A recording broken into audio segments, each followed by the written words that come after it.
Welcome to Fall Chiropractic. Glad you could join us. A big thank you to those members that referred this past week. That'd be April Kemp, David McDermott, Skylar Reed, Janelle Furman, and Derek Carter. A big thank you because that's how you participate in our vision, and that is the better connections you have on the inside, the better connections you have on the outside. So today we're going to talk about one thing that my kids are not big fans of, and that is weeding.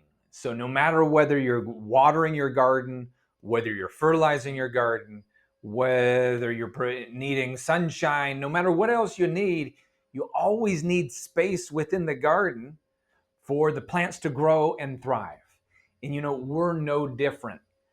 And many of you supplement, many of you take great attention to your diet and nutrition, many of you exercise, but space for the nerve supply to reach the body. Keep in mind that is the blueprint for everything else and how your body thrives and coordinates its order and function within.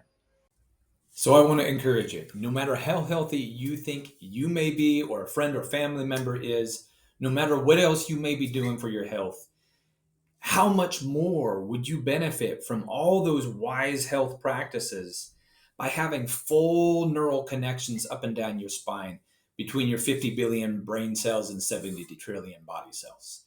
So you can never underestimate how much of an edge that gives your body in better benefiting from exercise, in better benefiting from whether it's physical therapy, massage, or whether it's your supplement routine.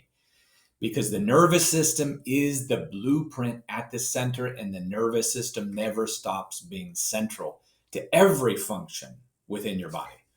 So ask, have you been checked for nerve interference at your gym?